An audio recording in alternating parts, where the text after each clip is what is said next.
அனைவருக்கும் வணக்கம். நம்ம இன்னைக்கு இந்த வீடியோவில் என்ன பார்க்கலாம்னா வெயிட்டேஜ் மற்றும் பேட்டர்ன் அனாலிசிஸ், அதாவது 2019லேருந்து 2025 வரைக்கும் நடந்த குரூப் 4 கொஸ்டின் பேப்பர்ஸ் மட்டும்தான் எடுத்திருக்கோம். அந்த குரூப் 4 கொஸ்டின் பேப்பரில் பாலிட்டி கொஸ்டின்ஸ் பேட்டர்ன் எப்படி மாறி இருக்கு, பாலிட்டிக்கான வெயிட்டேஜ் எத்தனை கொஸ்டின்ஸ் கேட்டிருக்காங்க, எத்தனை கேள்விகள் கேட்கப்பட்டிருக்கு மற்றும் கேள்விகளோட பேட்டர்ன் எப்படி இருந்திருக்கு அப்படிங்கிற ஒரு அனாலிசிஸ் தான் பார்த்துருக்கோம். இது ஒரு முக்கியமான அனாலிசிஸ். ஏன்னா இது தெரிஞ்சதுன்னா நம்ம பாலிட்டியில் எந்த யூனிட்க்கு வெயிட்டேஜ் அதிகமாக கொடுக்கணும், வெயிட்டேஜ் இந்த சென்ஸ் முக்கியத்துவம் அதிகமாக கொடுக்கணும், எந்த டாபிக்னால் ஒரு மேலோட்டமாக பார்த்தால் போதும் அப்படிங்கிற ஒரு கிளாரிட்டி நமக்கு இந்த வீடியோவில் கிடைக்கும். கடைசி வரைக்கும் பாருங்கள். இதில் 2019லேருந்து 25 வரைக்கும் ஏன் அந்த 4 வருஷத்தை எடுத்திருக்கோம்னா 2019 ஓல்டு சிலபஸ் பேஸ் பண்ணி நடந்த எக்ஸாமு. 2022 அப்போ ஒரு சிலபஸ் சேஞ்ச் பண்ணாங்க. என்ன சேஞ்ச் பண்ணாங்கன்னா யூனிட் 8 யூனிட் 9 2 யூனிட் இன்ட்ரடியூஸ் பண்ணாங்க. Unit 8 Tamil Nadu history, unit 9 Tamil Nadu administration. So மொத்தமாக 10 யூனிட் ஜிஎஸ்ல அப்படிங்கிற ஒரு கணக்கு வச்சு 2022 அதை பேஸ் பண்ணி 22 24 அந்த சிலபஸ் பேஸ் பண்ணி தான் எக்ஸாம் நடந்தது. 2025 அதை இன்னும் சிம்பிளிஃபை பண்ணுறேன், plus blueprint question blueprint கொடுக்குறோங்கிற மாதிரி சேஞ்சஸ் பண்ணாங்க. ஆனால் மேஜர் சேஞ்ச் தமிழில் பண்ணாங்க. அதோட ஜிஎஸ்லையும் சேஞ்சஸ் பண்ணி 2025 ஒரு எக்ஸாம் நடந்திருக்கு. ஸோ அதெல்லாம் கம்பேர் பண்ணும்போது நமக்கு ட்ரெண்ட் டிஎன்பிஎஸ்சி குரூப் 4 ட்ரெண்ட் எந்த அளவுக்கு மாறி இருக்கு அப்படிங்கிறது நமக்கு தெரிஞ்சுக்கிறதுக்கு யூஸ்ஃபுல்லாக இருக்கும். அதனால் அந்த 4 வருஷத்துக்கு கொஸ்டின் பேப்பர் எடுத்திருக்கோம். அதில் பாலிட்டியோட சிலபஸ் நம்ம 3 செக்ஷனாக பிரிச்சிருக்கோம். 3 செக்ஷனாக ஏன் பிரிச்சிட்டோம்னா அந்த செக்ஷனும் ஒரு கண்டினியூட்டி இருக்கும். அப்போது அந்த செக்ஷனை படிக்கும்போது நமக்கு எத்தனை கேள்விகள் நமக்கு பரீட்சையில் ரிஃப்ளெக்ட் ஆகும் அப்படிங்கிற ஒரு கிளாரிட்டி கிடைக்கும். அதுக்காக தான் இந்த செக்ஷன் வாரியாக பிரிச்சிருக்கோம். இப்போது நம்ம எத்தனை கேள்விகள் கேட்டிருக்காங்க என்ன அப்படிங்கிற அந்த டீட்டெயில்ஸ் பார்ப்போம். அதில் முதல்ல பார்த்திங்கன்னா செக்ஷன் 1, அதில் இந்திய அரசியலமைப்புலேருந்து ஆரம்பிக்கலாம். இந்திய அரசியலமைப்புனா காமனாக இருக்கக்கூடியது, அதாவது இந்தியன் அரசியலமைப்பில் தான் அந்த ஆர்டிகல்ஸ் ரிலேட்டடாக வர கேள்விகள், அமெண்ட்மெண்ட்ஸ் சட்ட திருத்தத்துக்கான கேள்விகள், அது போக அட்டவணைகள், அந்த மாதிரி இந்திய அரசியலமைப்பில் பொதுவாக இருக்கக்கூடிய கேள்விகளை அந்த கேட்டகரியில் வச்சிடணும். சரிங்களா? ஸோ அப்போ அந்த மாதிரி பார்த்தீங்கன்னா 2019 எந்த ஒரு கேள்வியும் இல்லை. 2022 ஒரு 4 கேள்விகள் கேட்கப்பட்டிருக்கு. 2024 3, 2025 2 கேள்விகள். அப்போது இந்த ட்ரெண்ட் நமக்கு 2022 ஹை நம்பரு, அதில் அப்படியே ஒன்று குறைஞ்சிருக்கு, அடுத்து ஒன்று குறைஞ்சிருக்கு. ஆனால் இந்த ட்ரெண்ட் ஆர்டிகல் சம்மந்தப்பட்டதோ இல்லை அமெண்ட்மெண்ட் சம்மந்தப்பட்டதோ அட்டவணைகள் சம்மந்தப்பட்டதோ ஏதாவது கேள்விகள் நமக்கு குரூப் 4 கேட்டுகிட்டே தான் இருக்காங்க. அப்போது நம்ம அந்த பகுதிகள், அட்டவணைகள், முக்கியமான ஆர்டிகல்ஸு, அது போக முக்கியமான சட்ட திருத்தங்கள், இது எல்லாமே நம்ம கண்டிப்பாக படித்தே ஆகணும். படித்தோம்னா மினிமம் 2 கேள்வி நமக்கு கேரண்டீடு. அதுதான் நம்ம இதிலிருந்து தெரிஞ்சுக்கிறோம். அடுத்தது முகவுரை பொறுத்த வரைக்கும் இது வரைக்கும் இந்த 4 கொஸ்டின் பேப்பரில் முகவுரையை பற்றின கேள்விகளே இல்லை. சரிங்களா? அதுக்காக நம்ம இந்த டாபிக் படிக்கக்கூடாதா? அப்படி கிடையாது. இந்த வெயிட்டேஜ் நம்ம எதுக்கு தெரிஞ்சுக்கிறோம்னா எந்தெந்த ஏரியாவை ஃபஸ்ட்டு நம்ம படிக்கணும். ஏன்னா அப்போ அதுலேருந்து கேள்விகள் இப்போ ரீசன்ட் ட்ரெண்டில் அதில் நிறைய வந்திருக்கு. அப்போ அதை ஃபஸ்ட்டு படிச்சுட்டு அதுக்கு அடுத்தது மீதமுள்ள டாபிக்ஸ் எல்லாம் படிக்கணும். ஸோ அப்போ தான் சிலபஸ் ஓவராலாக நமக்கு கம்ப்ளீட் ஆகும்.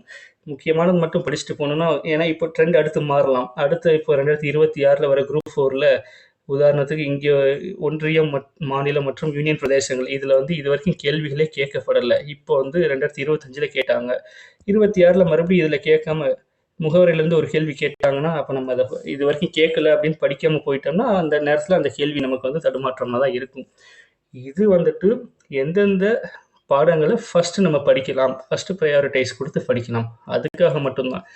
அப்படி படிச்சிட்டோம்னா நமக்கு அத்தனை கேள்விகள் முதல்ல நமக்கு நம்ம கணக்கில் சேர்ந்துக்கிட்டே இருக்கும். அப்போ நமக்கு ஒரு கான்ஃபிடன்ஸ் வரும். ஓகே, நம்ம 10 கேள்விக்கு 8 இத்தனை யூனிட் படிச்சிருக்கோம், இதுலேருந்து ஒரு 8 கேள்வி வந்துடும், மீதி இருக்கிறது நம்ம கொஞ்சம் கொஞ்சமாக படிச்சிடலாம் அப்படிங்கிற ஒரு கான்ஃபிடன்ஸ் வரும். அதுக்காக தான் இந்த அனாலிசிஸ் வீடியோவே.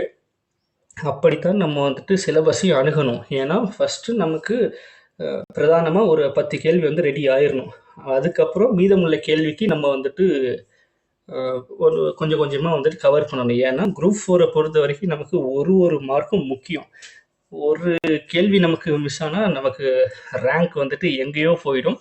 அதனால் ஒரு கேள்வியுமே முக்கியம். அதில் ஃபஸ்ட்டு எதை படிக்கணும், கடைசியாக எதை பார்க்கணும் அப்படிங்கிறதுக்கு அந்த ஒரு அனாலிசிஸ் தான் இந்த வீடியோ. சரிங்களா? ஸோ அடுத்தது வந்துட்டு அரசியலமைப்பின் முக்கிய கூறுகள். ஸோ முக்கிய கூறுகள் அப்படின்னா வந்துட்டு salient features of Indian constitution. So இதில் வந்துட்டு நெகிழும் தன்மை, நெகிழா தன்மை, இந்தியன் கான்ஸ்டியூஷன் எழுதப்பட்டதா என்ன, அந்த மாதிரி டீட்டெயில்ஸ் வந்து நிறைய கொடுத்துருப்பாங்க. அதெல்லாமே வந்துட்டு நம்ம படிச்சுக்கணும். இதிலேருந்து ரீசன்ட் ட்ரெண்டு பார்த்திங்கன்னா மேக்ஸிமம் 2 கேள்வி, மினிமம் 1 கேள்வி கேட்டுகிட்டே தான் இருக்காங்க. 2022லேருந்து இந்த பகுதியிலேருந்து கேள்விகள் கேட்க ஆரம்பிச்சிருக்காங்க குரூப் 4ல். அதில் நமக்கு வந்துட்டு 2 கேள்வி, 1 கேள்வி, 2ன்னு வந்து மாறிக்கிட்டே இருக்குது. ஸோ இந்த தலைப்பை படிச்சிட்டோம்னா 2 கேள்விக்கு நமக்கு வந்துட்டு கேரண்டி, மினிமமாக 1 கேள்வி கேரண்டி. சரிங்களா? அடுத்தது யூனியன், அதாவது ஒன்றியம், மாநிலம் மற்றும் யூனியன் பிரதேசங்கள். இதிலேருந்து இப்போ தான் கேள்வி வந்து கேட்டிருக்காங்க. ஒரே ஒரு கேள்வி. இதுக்கப்புறம் கேட்பாங்களா தெரியாது. ஏன்னா இந்த எக்ஸாம் 25 வந்து கொஞ்சம் கடினமான எக்ஸாம். கொஞ்சம் இருக்கிறதுலே குரூப் 4 பொறுத்த அளவில் ரொம்ப கஷ்டமான ஒரு எக்ஸாமாக தான் இருந்தது.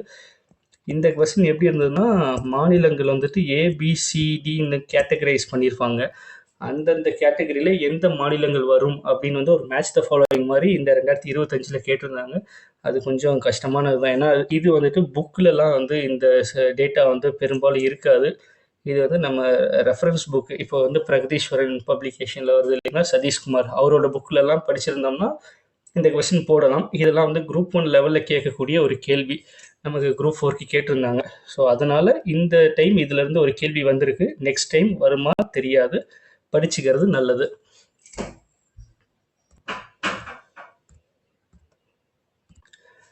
அதே மாதிரி தான் குடியுரிமையிலிருந்தும் இது வரைக்கும் நமக்கு வந்து கேள்விகள் கேட்கப்படலை. அதாவது குரூப் 4 பொறுத்த வரைக்கும் அதனுடைய ட்ரெண்ட் மாறலாம், அதையும் நம்ம பார்த்துக்கணும். அடுத்த தலைப்பு வந்துட்டு அடிப்படை உரிமைகள், அடிப்படை கடமைகள். ஸோ இது வந்து 2019 அடிப்படை உரிமைகள்லேருந்து ஒரு 4 கேள்வி, ரொம்ப பேசிக்கான கேள்வி அதெல்லாம் கேட்டிருந்தாங்க. அடுத்து வந்து ஒரு 3 எக்ஸாம்லையுமே வந்து குரூப் 4ல் கேட்கலை. அதே மாதிரி தான் அடிப்படை கடமைகள், இது வரைக்கும் வந்து அதில் வந்து கேள்விகளே வரலை. அதை வந்துட்டு நம்ம இது கொஞ்சம் ஈஸியாக அடிப்படை உரிமைகள்லாம் நம்ம எல்லாருமே அடித்து துவைச்ச ஒரு ஏரியா. அதே மாதிரி அடிப்படை கடமைகள். ஸோ அது வந்து நிறைய கேள்விகளும் கேட்டுட்டாங்க. குரூப் 4 தாண்டி இப்போ குரூப் 4 லெவலில் இருக்கக்கூடிய மற்ற அந்த எஸ்எஸ்எல்சி ஸ்டாண்டர்டில் இருக்கக்கூடிய மற்ற எக்ஸாம்ஸ்லலாம் பார்த்திங்கன்னா இந்த மாதிரி கேள்விகள் வந்து வந்திருக்கும். ஸோ நாம் இப்போ எடுத்திருக்கிறது குரூப் 4 மட்டும்தான் எடுத்திருக்கோம். ஸோ இந்த இதில் வந்து ட்ரெண்ட் எப்படி மாறி இருக்கு அதுதான். ஸோ அந்த மாதிரி பார்த்தோம்னா இதில் வந்து கேட்கல. ஸோ மற்ற எக்ஸாம்ஸில் நிறைய கேட்டிருப்பாங்க, நிறைய முறை அது வந்து கேட்டுட்டாங்க. அதனால் இந்த இதில் கேட்கறதுக்கான வாய்ப்புகள் குறைவு தான். ஏன்னா மற்ற ஏரியாலாம் ஃபோக்கஸ் பண்ணுறாங்க. அதே மாதிரி டிபிஎஸ்பி, அரசின் நெறிமுறை கோட்பாடுகள், இதை பார்த்தீங்கனாலுமே வந்துட்டு ட்ரெண்ட் அப்படியே மாறி மினிமம் 1 கேள்வி, ஏதாவது ஒரு கேள்வி இதில் இருந்து வந்துகிட்டே இருக்குது. 2022லேருந்து ஒரு கேள்விகள் வந்து கேட்டுகிட்டே தான் இருக்காங்க. ஸோ இந்த செக்ஷன் 1 பார்த்தோம்னா நமக்கு வந்துட்டு ஒரு வருஷத்துலேயே வந்துட்டு நமக்கு கொஸ்டினோட கவுண்ட் வந்து கேள்வியோட எண்ணிக்கை வந்து மாறிக்கிட்டே இருக்குது. இதில் பார்த்தீங்கன்னா 2022 வந்துட்டு 6-7 கேள்வி கேட்டிருக்காங்க. 2024 5 கேள்வி, 2025 இப்போ நடந்து முடிஞ்ச குரூப் 4ல் பார்த்தோம்னா 4, 5, 6 கேள்வி. ஸோ அப்போ இதிலேருந்து மினிமம் 6 கேள்வி இந்த செக்ஷன்லேருந்து. அப்போ இதை எப்படி நம்ம எடுத்துக்கணும்னா, இந்திய அரசியலமைப்பிலிருந்து முகவுரை, அரசியலமைப்பின் முக்கிய கூறுகள்லேருந்து அரசின் நெறிமுறை கோட்பாடுகள், இத்தனை டாபிக்ஸுமே வந்து நம்ம கவர் பண்ணோம்னா மினிமமாக 5லேருந்து 6 கேள்விக்கு நம்ம ரெடி. சரிங்களா? மினிமமாக 5ன்னு வச்சுக்கலாம். அப்போது 15 கேள்வியில் நம்ம 5 கேள்வி வந்துட்டு இங்கேயே ரெடி ஆயிரும். இந்த ஃபஸ்ட்டு செக்ஷனில் வந்து ரெடி ஆயிரும். சரிங்களா?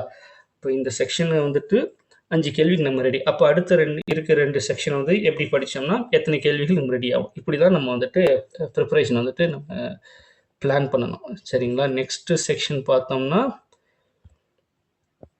இது வந்துட்டு ஃபுல் அண்ட் ஃபுல் இது சென்ட்ரல் கவர்மெண்ட், ஸ்டேட் கவர்மெண்ட்டு, அப்புறம் வந்துட்டு உள்ளாட்சி அமைப்புகள், நம்ம ஸ்டேட்டில் இருக்கக்கூடிய உள்ளாட்சி அமைப்புகள், இது சம்மந்தப்பட்டது. அது போக மத்திய மாநில உறவுகள், தேர்தல், எலெக்ஷன்ஸு, இந்தியன் ஜுடிஷியரி இது எல்லாமே வந்துட்டு ஒரே ஏரியாக்குள்ளே தான் கவர் ஆகும். இப்போ வந்துட்டு ஒன்றிய நாடாளுமன்றம், ஒன்றிய நிர்வாகம் இருக்குங்களா, இதில் வந்துட்டு நீதிமன்றத்தை பற்றி வரும். அதே மாதிரி அது வந்துட்டு ஸ்டேட் கவர்மெண்ட்டில் இருக்கக்கூடிய ஜுடிஷியரி அமைப்பு வந்து எப்படி இருக்குங்கிறது அதான் சுப்ரீம் கோர்ட்டு. அதே மாதிரி மாநில லெவலில் பார்த்தோம்னா ஹைகோர்ட். ஸோ இது எல்லாமே வந்துட்டு இந்த லெசனில் வந்து கிளப் பண்ணி தான் நம்ம படிக்கிற மாதிரி இருக்கும். இது வந்து செப்பரேட்டாகவே படிப்போம். உள்ளாட்சி அமைப்புகள், பஞ்சாயத்து ராஜ், நகர்பாலிகர் அதெல்லாம் வந்து தனிப்பட்ட முறையில் படிக்கும். அதே மாதிரி மத்திய மாநில உறவுகள் இதுவுமே அங்கங்கே நமக்கு வந்துட்டு இன்ஃபர்மேஷன் கொடுத்துருப்பாங்க. தேர்தல் இது வந்து நமக்கு தனியாகவே படிக்கிற மாதிரி தான் இருக்கும். அப்போது இந்த யூனிட்லாம் நம்ம படித்தோம்னா இந்த யூனிட்லாம் படித்தா நமக்கு எப்படி மார்க் வருதுன்னா 2019 யூனியன் கவர்மெண்ட் வந்து நிறைய கேள்விகள் வந்து கேட்கப்பட்டிருக்கு. 4 கேள்வி. 2022 ஒரு கேள்வி கேட்டிருக்காங்க, அதுக்கப்புறம் வந்து கேட்கல. அதே மாதிரி மாநில சட்டமன்றம், மாநில நிர்வாகத்திலேருந்து ஒரே ஒரு கேள்வி தான் 2019 கேட்டிருக்காங்க. அதுக்கப்புறம் கேள்விகள் எதுவுமே வந்து வரல. ஆனால் இந்த டாபிக் இருக்குது பாருங்க, உள்ளாட்சி அமைப்புகள், பஞ்சாயத்து ராஜ் ரொம்ப ரொம்ப ரொம்ப முக்கியமான டாபிக். ஏன்னா அப்போலேருந்து இப்போ வரைக்கும் இதில் வந்துட்டு கேள்வி வந்து இல்லாத கொஸ்டின் பேப்பரே இல்லை, அப்படி தான் இருக்குது. நீங்கள் மற்ற கொஸ்டின் பேப்பர் எடுத்தாலும் இதிலேருந்து மினிமம் ஒரு கேள்வி வந்துடுது. நகர் பாலிகை ஆகட்டும், பஞ்சாயத்து ராஜ் ஆகட்டும், இல்லை அது சம்மந்தப்பட்ட கமிட்டிஸு அந்த மாதிரி வந்துட்டு இதில் வந்து கேள்விகள் கேட்டுகிட்டே தான் இருக்காங்க. அப்போது நமக்கு இந்த டாபிக் மட்டும் படிச்சிட்டோம்னா மினிமமாக பார்த்தோம்னா ஒரு கொஸ்டின்லேருந்து 2 கொஸ்டின் வந்து கேரண்டீடு. அடுத்தது கூட்டாட்சியின் தன்மைகள், மத்திய மாநில உறவுகள். ஸோ ரெண்டுமே வந்துட்டு லிங்க் ஆகக்கூடிய ஒரு ஏரியா. ஸோ இதிலேருந்து நமக்கு கேள்விகள் தொடர்ந்து வந்துகிட்டே இருக்குது. அப்போ இந்த வரைக்கும் நம்மளோட ப்ரைமரி ஃபோக்கஸ் வந்துட்டு இந்த டாபிக் லோக்கல் கவர்மெண்ட், உள்ளாட்சி அமைப்புகள், பஞ்சாயத்து ராஜ். 7th ஒரு லெசன் இருக்கும். அதுக்கப்புறம் வந்து 11th இவ்வளோ தான். ரொம்ப டீட்டெயில்டாக கொடுத்துருப்பாங்க இது இந்த செக்ஷன் பற்றி. அது போக இவர் சதீஷ்குமார் அவரோட புக் வந்து ஒரு ரெஃபர் பண்ணிக்கலாம். மேற்கொண்டு வந்துட்டு எப்படி வந்து கொஞ்சம் டீட்டெயில்டாக இதில் ஆர்டிகல்ஸ்லாம் வந்து புக்கில் இருக்காது, அவரோட புக்கில் வந்துட்டு டீட்டெயில்டாக கொடுத்துருப்பாரு. அதை நம்ம ரெஃபர் பண்ணிக்கலாம். ரெஃபர் பண்ணிட்டோம்னா நமக்கு வந்து இந்த செக்ஷனில் வந்து மினிமம் ஒரு கேள்வி 2 கேள்வி வந்துடுது, அதை நம்ம வந்து அடிச்சிடலாம். அதே மாதிரி மத்திய மாநில உறவுகள் இதுக்குமே அப்படி தான். நம்ம ஸ்கூல் புக்கு முடிச்சுட்டு ஸ்கூல் புக்கை தாண்டி சோர்ஸ் வந்துட்டு அவுட் சோர்ஸ்க்கு தமிழ் மீடியத்துக்கு அவரோட புக்கு தான் பெஸ்ட்டு. இப்போ இருக்கிற புக்கில் அவர் தான் பெஸ்ட்டு. அந்த புக்கை வந்து நம்ம ரெஃபர் பண்ணிக்கலாம். ஸோ பண்ணோம்னா அதுலேயுமே பார்த்தீங்கன்னா மினிமம் ஒரு கேள்வி, மேக்ஸிமம் 3 கேள்வி வரைக்கும் கேட்டிருக்காங்க 2022. நம்ம ஒரு ஆவரேஜாக 2 கேள்வின்னு வச்சுக்கோமே. அப்போது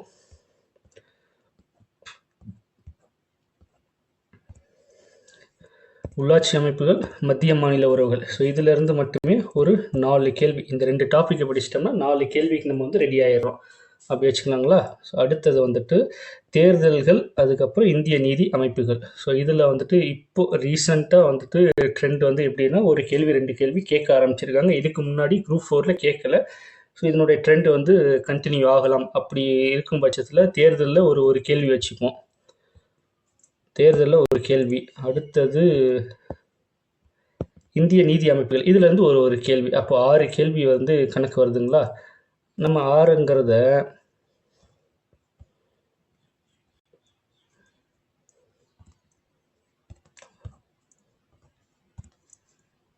6 கேள்வி மேக்ஸிமம். ஆவரேஜாக நம்ம ஒரு 5 கேள்வி வச்சுக்கலாம். அப்போது இந்த செக்ஷன்லேருந்து 5 கேள்விக்கு நம்ம வந்து ரெடி ஆயிடலாம். எப்படின்னா உள்ளாட்சி அமைப்புகள், மத்திய மாநில உறவுகள், தேர்தல்கள், அப்புறம் இந்திய நீதி அமைப்பு. ஸோ இதை நம்ம கிளியராக படிச்சோம்னா 5 கேள்விக்கு வந்து ரெடி ஆயிடுவோம். அது போக மிச்சம் இருக்கிறது பார்த்தீங்கன்னா இந்த 2 டாபிக் தான். ஸோ இதை நம்ம வந்துட்டு அடுத்தது வந்து அடுத்த ப்ரிஃபரன்ஸில் வச்சுக்கிறோம். ஏன்னா இது வந்து ரிப்பீட்டடாக கேட்கக்கூடிய ஏரியாஸ் வந்து இந்த ஏரியா தான். அப்போது ஃபஸ்ட்டு செக்ஷனில் ஒரு 5 கேள்விக்கு ரெடி ஆயிடணும். இந்த செக்ஷனில் ஒரு 2-3 யூனிட் வந்துட்டு ஃபஸ்ட்டு ப்ரையாரிட்டைஸ் பண்ணி அதை ஃபஸ்ட்டு படித்து முடிச்சிட்டோம்னா அதுலேருந்து ஒரு 4லேருந்து 5 கேள்வி ரெடி ஆயிடும். அப்போ நமக்கு வந்துட்டு 10 கேள்விக்கு வந்து ரெடி ஆயிடணும் ஒரு 5-6 யூனிட் படித்ததுக்கப்புறம். அடுத்தது வந்துட்டு 3வது செக்ஷன் போகிறோம். இது வந்துட்டு கொஞ்சம் பெரிய செக்ஷன். ஏன்னா இதில் புக் சோர்ஸ் வந்து நிறைய இருக்காது, வெளியே தான் நம்ம வந்து ரெஃபர் பண்ணி படிக்கிற மாதிரி இருக்கும். அதே போல் இதிலேருந்து நமக்கு கேள்விகளுமே வந்து கம்மியாக தான் வருது. இதில் இதில் நம்ம வந்துட்டு எப்படி வந்துட்டு படிக்கலாம் அப்படின்னா, இந்த யூனிட் எடுத்துக்கலாம். பொது வாழ்வில் ஊழல் மற்றும் ஊழல் தடுப்பு நடவடிக்கைகள், விஜிலன்ஸ் கமிஷன். இதிலேருந்து கேள்விகள் வந்துட்டு இப்போ கேட்க ஆரம்பிச்சிருக்காங்க. அதே மாதிரி 2019 வந்து கேட்டிருக்காங்க. அது தவிர்த்து லோக்பால் லோக் ஆயுக்தா, தகவல் அறியும் உரிமை, பெண்களுக்கு அதிகாரம் அளித்தல், கன்சியூமர் ப்ரொடெக்ஷன் ஆக்ட், நுகர்வோர் பாதுகாப்பு அமைப்புகள், மனித உரிமைகள் சாசனம், தமிழ்நாடு மற்றும் இந்தியாவின் அரசியல் கட்சிகள் மற்றும் ஆட்சியில் முறைகள். இது எல்லாமே வந்துட்டு நமக்கு வந்து படிக்க வேண்டிய ஏரியா நிறைய. அதே மாதிரி புக் சோர்ஸை தாண்டி நிறைய படிக்க வேண்டியது இருக்கும். அப்படி படித்தாலுமே இந்த செக்ஷன்ல இருந்து நமக்கு கேள்விகள் வந்துட்டு அதிகபட்சமாக வந்தால் ஒரு 2 கேள்வி வருது, இல்லைன்னா ஒரு கேள்வி வருது. அதுவும் இல்லைன்னா கேட்கவே மாட்டுறாங்க. ஸோ அப்படி பார்க்கும்போது வந்துட்டு இந்த செக்ஷன் நம்ம படிக்க வேண்டியது நிறைய. ஆனால் இது கொஸ்டின் வர அந்த கவுண்ட் பார்த்தீங்கன்னா கம்மி. அப்படி இருக்கும்போது இது வந்து நம்ம வந்து கடைசியாக வந்து படிக்கிற மாதிரி வச்சுக்கணும். ஏன்னா இதுலேயே வந்து பார்த்தீங்கன்னா நமக்கு இதுவும் வந்து கவர் ஆயிடுது, கரண்ட் அஃபேர்ஸும் கவர் ஆயிடுது. ஸோ கரண்ட் அஃபேர்ஸில் இதில் வந்து 2 கேள்வி வந்து வந்துடுது. இப்போ கரண்ட் அஃபேர்ஸ் வந்துட்டு 2 கேள்வி வருது மேக்ஸிமமாக. அப்போது குரூப் 4 பொறுத்த வரைக்கும் 15 கேள்வியில் வந்துட்டு 2 கேள்வி மைனஸ் பண்ணிடலாம். அப்போது அதில் வந்துட்டு 13 கேள்வி தான் வந்துட்டு நமக்கு புக்கிலேருந்து வரக்கூடிய கேள்விகள். அந்த 13 கேள்விகளில் மினிமம் ஒரு 8லேருந்து 9 கேள்வி வந்துட்டு நமக்கு அந்த 2 செக்ஷன்லேருந்தே கவர் ஆயிடுது. சரிங்களா? அந்த 2 செக்ஷன் தான் நமக்கு மெயினான செக்ஷன். அதை நம்ம வந்துட்டு படித்து முடிச்சிட்டோம்னா 8 கேள்வி வந்துட்டு ஷியோராக வந்து போட்டுடலாம். நம்ம ஷியோராக சொல்கிறேன். அதுலேருந்து மினிமமாக ஒரு 8 கேள்வி தான் வருதுன்னா 8 கேள்வி நம்ம வந்து கண்ணை மூடிட்டு அடிச்சிடலாம், நல்லா தெளிவாக படிச்சிருந்தோம்னா. அதுக்கப்புறம் இந்த செக்ஷனில் இருக்கக்கூடிய டாபிக்ஸ்லாமே வந்து நம்ம அதுக்கப்புறம் வந்து கவர் பண்ணிடுவோம். ஸோ இதுலேருந்து ஆனால் கேள்விகள் கம்மியாக தான் வருது. இதுலேருந்து ஒரு 3 கேள்வி வருது. அப்போ 11, 12 அந்த ரேஞ்சில் வந்துட்டு நம்ம வந்து நிற்கும். அது போக மீதி இருக்கிறது பார்த்திங்கன்னா கரண்ட் அஃபேர்ஸ் தான். ஸோ கரண்ட் அஃபேர்ஸ் வந்து நம்ம சொல்லவே முடியாது. எதுலேருந்து கேட்பாங்க, எப்படி கேட்பாங்கன்னே சொல்ல முடியாது. இந்த வருஷம்லாம் வந்துட்டு பிரசிடெண்ட், அது குடியரசுத் தலைவர் திரௌபதி மர்மு அவங்க அட்டன் பண்ண அதாவது ஒரு ஃபங்க்ஷனில் வந்துட்டு அந்த ஃபங்க்ஷனுக்கு யார் வந்து சீஃப் கெஸ்ட்டாக வந்திருந்தாங்க அப்படின்லாம் வந்து கேட்டிருந்தாங்க. ஸோ அதெல்லாமே வந்து நமக்கு எப்படி வேணாலும் கேட்பாங்க. அது நமக்கு நம்ம லக்கு தான். நம்ம படித்த கரண்ட் அஃபேர்ஸ் வந்து வந்துருச்சுன்னா நம்ம போட்டுடலாம், இல்லைன்னா கெஸ் தான். அதை வச்சு தான் நம்ம வந்துட்டு போடுற மாதிரி இருக்கும். ஸோ மினிமமாக நமக்கு வந்து 12 கொஸ்டின் வந்து இதிலேருந்து நமக்கு ரெடி ஆகணும்னா இந்த பேட்டர்னில் படித்தா தான் நமக்கு ஈஸியாக இருக்கும். சரிங்களா? ஸோ அடுத்தது வந்துட்டு எத்தனை கொஸ்டின்ஸ் வருது, அதாவது எத்தனை கேள்விகள் எந்தெந்த டாப்பிக்கில் வருது அப்படிங்கிறத பார்த்துட்டோம். இப்போது அந்த கேள்விகள் வந்துட்டு 2019 25 இப்போ கடைசியாக நடந்த குரூப் 4 எக்ஸாமில் கேள்விகளோட தன்மை எப்படி வந்து மாறி இருக்கு, அந்த பேட்டர்ன் வந்து எப்படி மாறி இருக்கு அப்படிங்கிறத பார்க்கலாம். அதற்கு முன்னாடி வந்துட்டு இதனுடைய டோட்டல் கேள்விகள், அப்புறம் 2019 15 கேள்விகள் கேட்டிருக்காங்க. ஏன்னா அப்போ வந்துட்டு இது கிடையாது, யூனிட் 8 யூனிட் 9ங்கிற ஒரு கான்செப்டே இல்லை. எல்லாமே வந்து சேர்ந்து தான் வரும். அதனால வெயிட்டேஜ் வந்து ஒரு யூனிட்டுக்கும் அதிகமாக இருக்கும்.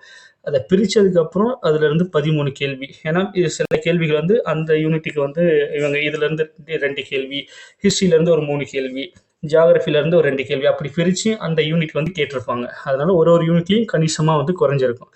அதே மாதிரி 2024 11 கேள்வி கேட்டிருக்காங்க. இப்போ 2025 பார்த்தீங்கன்னா இவங்க சொன்னது வந்து 15, ஆனால் இதில் வந்து 14 கொடுத்துருங்க. அது இல்லாமல் ஒரு கொஸ்டின் வந்துட்டு வந்துருச்சு. ஏன்னா அது நான் ஏன் இதில் வந்து கொடுக்க முடியலன்னா அது அவுட் ஆஃப் சிலபஸ் தாண்டி அது வந்துட்டு ஆன்சரே வந்துட்டு அது என்ன மாதிரி ஆன்சர் கொடுத்தாங்கன்னே தெரியல. அது எப்படின்னா ஒரு 4 மாநிலத்தை கொடுத்து அந்த மாநிலத்துக்கான மாநில விலங்கை வந்து கேட்டிருந்தாங்க. அதில் ஆப்ஷன்ஸ் ஒரு 2-3 ஆப்ஷன்ஸ் வந்துட்டு 2-3 மாநிலத்துக்கு ஒரே விலங்கு தான், அந்த மாதிரி தான் கேள்வி கேட்டிருந்தாங்க. அதுக்கான நான் ஃபைனல் கீ வந்து பார்க்காம விட்டுட்டேன். பார்த்துருந்தா அதுக்கான ஆன்சர் நம்ம தெரிஞ்சிருக்கலாம். அதனால் அதை வந்து இதை நான் சேர்க்கலை. அப்போது மொத்தமாக 15 கேள்வி வந்து இந்த வருஷமும் கேட்டுட்டாங்க. ஸோ அதுதான் 15 கேள்வி வந்து கன்ஃபார்மாக நமக்கு வந்துடுது. அது நம்ம எப்படி ரெடி ஆகணும் அப்படிங்கிறது தான் இப்போ விஷயம். அடுத்தது அந்த பேட்டர்ன் நம்ம வந்து பார்த்துடலாம். இந்த பேட்டர்ன் வந்து எப்படி மாறி இருக்குன்னா நீங்கள் பார்த்தீங்கன்னா பயங்கர ஷாக் ஆகிடுவீங்க. ஏன்னா இப்போ படிக்கிறவங்களுக்கு வந்துட்டு இந்த கொஸ்டின் பேப்பர் எந்த அளவுக்கு வந்து அதோட டஃப்னஸ் வந்து தெரியும். ஆனால் 2019 கிளியர் பண்ணவங்களுக்குலாம் வந்துட்டு உண்மையிலேயே வந்துட்டு ஒரு பெரிய அது அந்த 2019 ஒரு வரப்பிரசாதம் தான் சொல்லணும். ஏன்னா கேள்வியோட தன்மை அந்த மாதிரி இருந்துச்சு, கேள்வியோட பேட்டர்ன் அந்த மாதிரி இருந்திருக்குது. நீங்கள் பார்த்தீங்கன்னா பயங்கர ஒரு ஷாக்கிங்காக தான் இருக்கும். ஏன்னா 2019 பார்த்தீங்கன்னா டைரக்ட் கொஸ்டின்ஸ் இருக்குது இல்லைங்களா, அதாவது ரொம்ப பேசிக்கான கொஸ்டின் தான். நான் கொஸ்டின் பேப்பரே பார்த்துட்டு எனக்கு வந்து ரொம்ப ஒரு ஆச்சரியமாக தான் இருந்தது. இந்த டைரக்ட் கொஸ்டின்ஸ் வந்து 13 கேள்வி கேட்டிருந்தாங்க. ஸோ இதில் வந்துட்டு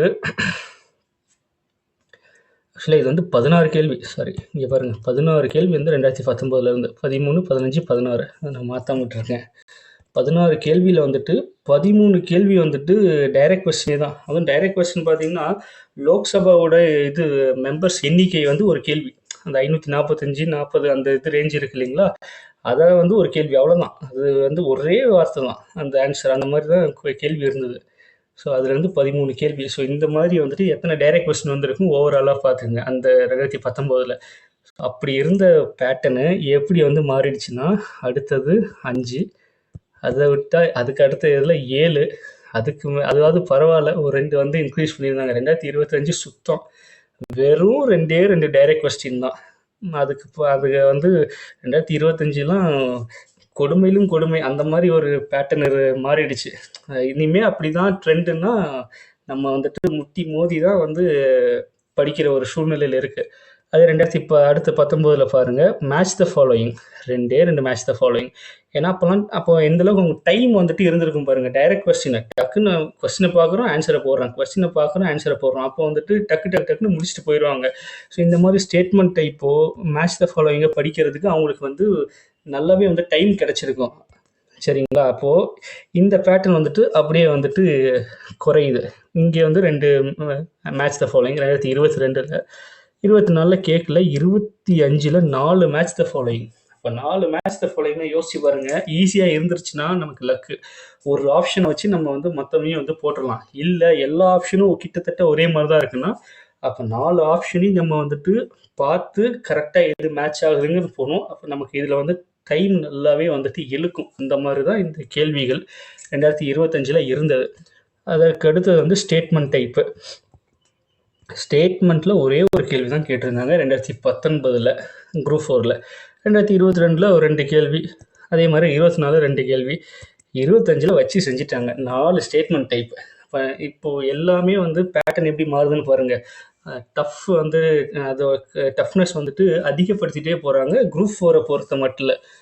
அப்போ 2019க்கும் 2025 கொஸ்டின் பேப்பர் நீங்கள் எடுத்து வச்சு பார்த்தீங்கன்னா அந்த அளவுக்கு வந்துட்டு நமக்கு அவ்வளோ டிஃப்ரென்ஸ் இருக்கும் அந்த டஃப்னஸில். அதுதான் நான் சொல்ல வரேன். அடுத்து வந்து சூஸ் த பேர்ஸ். இந்த டைப்லாம் வந்துட்டு 2019 இல்லவே இல்லை. இந்த சூஸ் த பேர்ஸு, காலவரிசை, கிரானலாஜிக்கல் ஆர்டரு, கூற்று காரணம், ஒரு கேள்வியும் கிடையாது. அந்த மாதிரி பேட்டர்னே அப்போ வந்துட்டு இல்லை 2019. கொடுத்து வச்சவங்க 2019 கிளியர் பண்ணவங்களாம். அடுத்து 2022 பார்த்தீங்கன்னா அப்போ தான் அந்த இது ஆரம்பிக்குது, சூஸ் த பேர், அதாவது சூஸ் த கரெக்ட் பேர், இல்லை தவறாக பொருத்தப்பட்டுள்ள பேர் எது அப்படிங்கிற மாதிரிலாம் கேள்விகள்லாம் வந்து கேட்க ஆரம்பித்தாங்க. 2022 3 கேள்வி, 24 இல்லை, 25 ஒரு கேள்வி. அடுத்தது கிரானலாஜிக்கல் ஆர்டர், அதாவது காலவரிசை. காலவரிசையிலையுமே வந்துட்டு 2019 இல்லை, 2022, 24, 25 மினிமம் ஒரு கேள்வி, மேக்ஸிமம் 2 கேள்வி கேட்டுகிட்டே தான் இருக்காங்க. அடுத்தது கூற்று காரணம். இதிலேருந்து கேள்விகள் வந்த வண்ணமே தான் இருக்குது.